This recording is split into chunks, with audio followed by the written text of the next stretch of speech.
We are continuing on with our NHL offseason plan series. Now we're at the point where we're looking at the Vancouver Canucks. They have a big offseason coming up with some big RFAs. What else will they do and how will they handle it? We'll discuss that coming up next.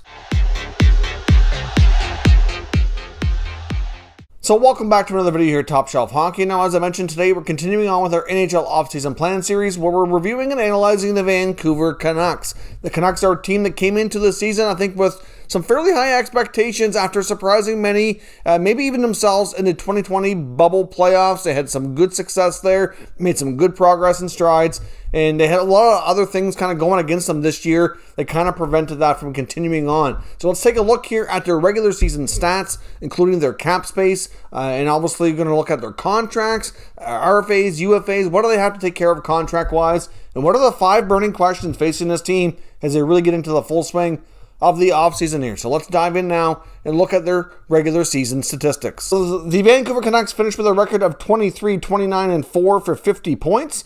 They were a minus 37 goal differential, so obviously that's not good. The goals were down, goals against were up. Overall, not a good scene that way. The power play was not very strong, a 17.4 for 25th best in the league. Obviously, you can probably say a lot of that had to do with Pettersson being out for a significant period of time. The PK wasn't great either, but it wasn't horrific. 79.8% success rate for 17th best, so almost in the middle of the league there. And they have $14.9 million in cap space heading into the offseason. But like I said, I think there's some external factors here that really played a role in Vancouver Canucks finishing last in their North Division. They obviously, like I said, didn't meet their own expectations, really took some steps back. But if you factor in the fact that Elias Pettersson missed significant time, was arguably their top offensive weapon out there, and then of course they had the worst situation the NHL saw all year with their COVID outbreak and how many players were impacted, how long they were off. It just got off the rails quick and really spiraled out of control. So really, I don't think that what you saw in the standings and the stats and on the ice this year for the Vancouver Canucks is really indicative of what they really are as a team. And I think they could be an easy team to pick as a bounce back candidate next year and certainly have more success and put together a much better season than what we saw this year. I'm not completely convinced that they're as good as they were in the bubble the year before, but I think they're somewhere in between and a lot better than what we've seen this year. So we know they have $14.9 million in cap space, but we need to take a look now at the contracts they have coming up, and they have some doozies that need to be signed and are going to be challenging for Jim Benning and company to look after this year, and then we'll jump into the 5 burning questions. So let's get started with the restricted free agents right at the top of the list. Your 2-team young superstars, Elias Pettersson and Quinn Hughes, both very easily could demand big money long-term deals. Will they get a bridge deal? It's really difficult to say how negotiations will go. I mean, we did see Pettersson change agents earlier in the year, and he and Quinn are now represented by the same agent, same agency and representative, so they will likely be negotiated together. They could be very similar type deals. I know they play different positions, but they're both equally as important to the team, and it wouldn't be, I don't think you're going to see like a twin contract, kind of like you saw with Taves and Kane, but it could be something similar to that, or a similar situation at least that we haven't seen in a long time since then. But they're both going to get paid handsomely, and it's just a matter of, do they do bridge deals or do they go long term? I mean, the player might want to go more of a shorter term, the league recoup from its financial losses and maybe able to cash in a little bit later, and the team might prefer to get them locked up now so that they don't pay even more for them down the road. So obviously some interesting decisions there for Jim Benning. Now also on the RFA list, we have Cole Lynn, who should get a qualifying offer. You got Jace Harlock, who's bounced around a bit, former first-round picks, never really, lived up to expectations, but he had his moments in Vancouver. I don't know what they do with him, to be honest. They might keep him. They could offer him a qualifying offer, but it wouldn't be shocking if they didn't. They also have Mark Michaelis and Olli Juolevi. We finally saw Juolevi make some strides this year, and I have no doubt Juolevi will definitely get his qualifying offer for sure. On the UFA side, we have some interesting names that likely won't be back, and some that are questionable. You've got Brandon Sutter. Obviously, Sutter's been a big part of that team, and for the most part, I don't even think that he's a bad player and really needed to go. It's just his contract wasn't favorable. I think if you paid Sutter less money and reduced his role, maybe made him like a 4th-line center, for example, I think he could still offer some good things to the team, personally. I mean, he's good on faceoffs, good veteran guy, good leader. All those things are kind of intangibles. But obviously what he was getting paid previously was an issue. I wouldn't be completely shocked if he returned at a short-term, less money deal, but we will see. You had Jimmy Vesey, who I don't see him coming back. You get Travis Boyd. I can see that being possible, maybe. You get Tyler Gravick. Alex Edler's been there for a long time and made it sound like he wants to continue playing as well as in Vancouver. Not 100% on that one either. I mean, if he does come back, it's going to, again, have to be less money. But at some point, you're going to have to move on here and get, some of your younger players more bigger roles here, or maybe go in a different direction. Because you've also got Travis Hamonic. Hamonic was a decent partner for Quinn Hughes, so hard to say what they do with those two veteran guys. You've also got some younger defensemen like Jalen Chatfield and Brogan Rafferty as well, so difficult to say what their future holds. And then you get Justin Bailey and Sven Baertschi. Baertschi 100% isn't going to be returning. There was word he would be heading over to Europe or the KHL, and he could do that, but I did see an interview with him, and he indicated he was still hoping for an NHL opportunity. He wasn't going to automatically bolt to Europe before exploring what he could do and see if he could stay in the NHL first. So either way, he won't be back with the Vancouver Canucks. So now that we know how much money they've got available and all these contracts they've got to either sign or replace, now we need to look at the 5 burning questions and figure out how all of this could work and what they could do to make everything happen. So question number 1 is the biggest part of this offseason is what are the contracts going to be for Hughes and Pettersson, which we already kind of touched on here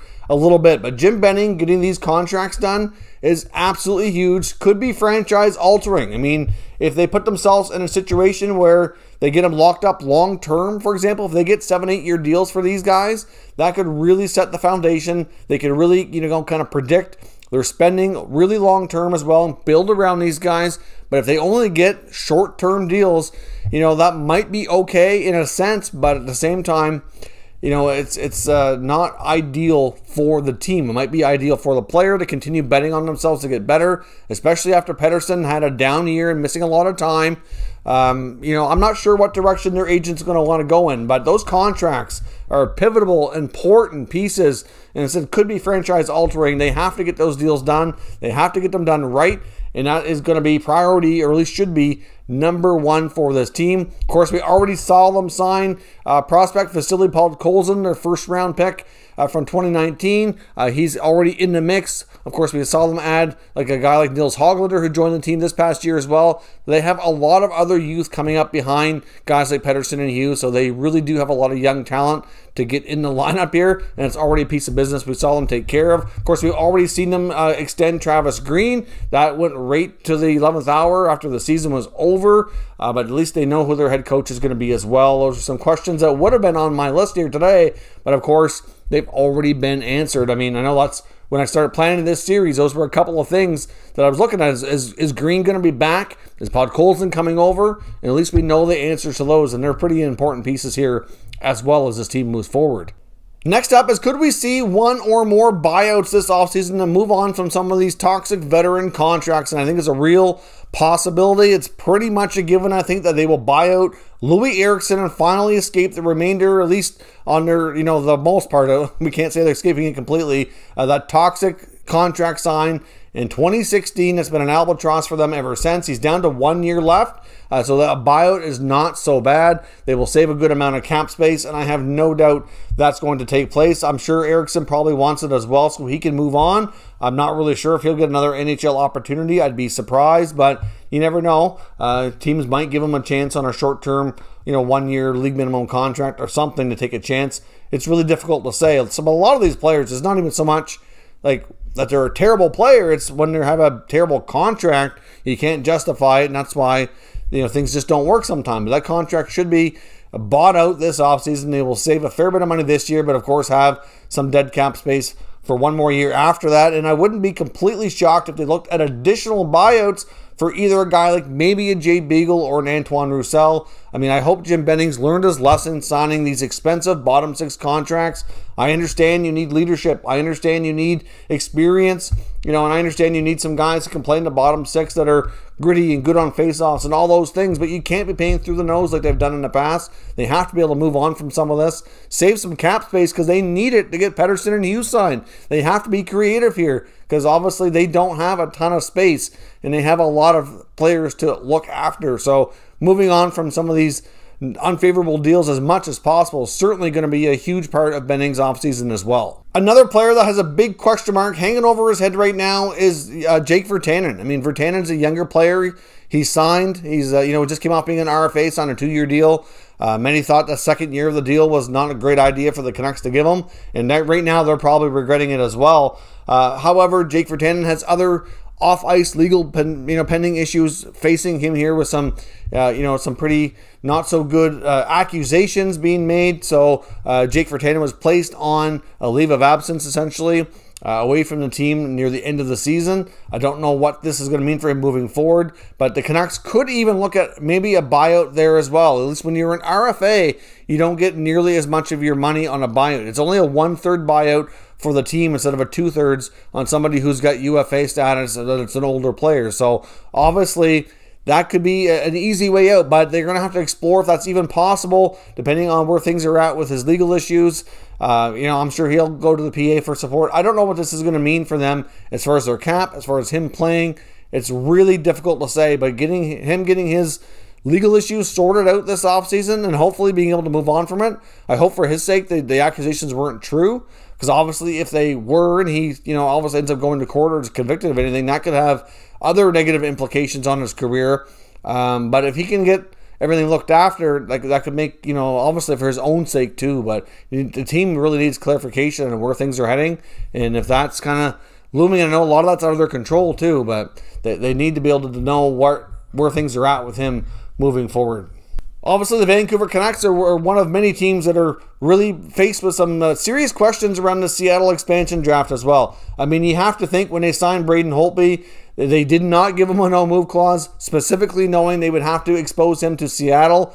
Wouldn't be completely shocked if they take him, but at the same time, he didn't have a great year in Vancouver, and I can see that they might be a little shy to do that. Obviously, there's going to be a lot of decent veteran goaltenders around for various teams that they could look to instead of Holtby. At the same time, though, Holtby's only got another year left on his contract, so at least it wouldn't be somebody they'd be tied to long term if things didn't work out for the best. But they're going to have other veteran guys like Anton Khudobin likely exposed, Jake Allen in Montreal, just to name a few. Like there's lots of other ones too. Like they're going to have a lot of decent goaltenders, a good mix too between vets and some younger guys that maybe are not quite as established but look like they have potential and promise. So I'm not completely sure that Holtby is the guy that they lose. They're probably hoping in a way, because obviously Demko will be protected, so if they have to keep Holtby, it's not the end of the world. However, they'd probably rather lose him because they know likely in a year's time when his contract's up, he likely doesn't come back anyway.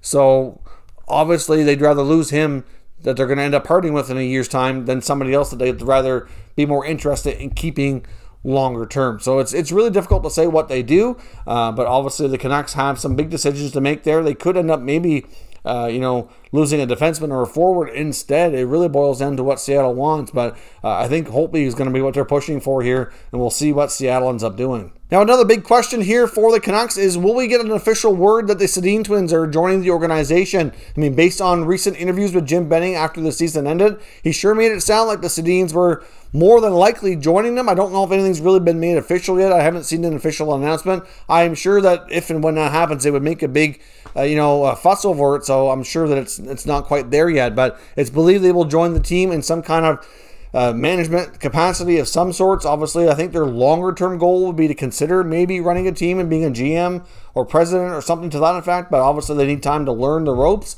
I'm not sure if they'll be assistant GMs, if they'll be involved with player personnel, or what exactly their role is going to be. But the fact that two of their most iconic players are coming back to join the organization is nothing but a good thing. It should help. If anything, they can help, with the fan base and get their 2 cents in with management to help move this thing forward. I just hope for their sake that things go better than what it did with Trevor Linden.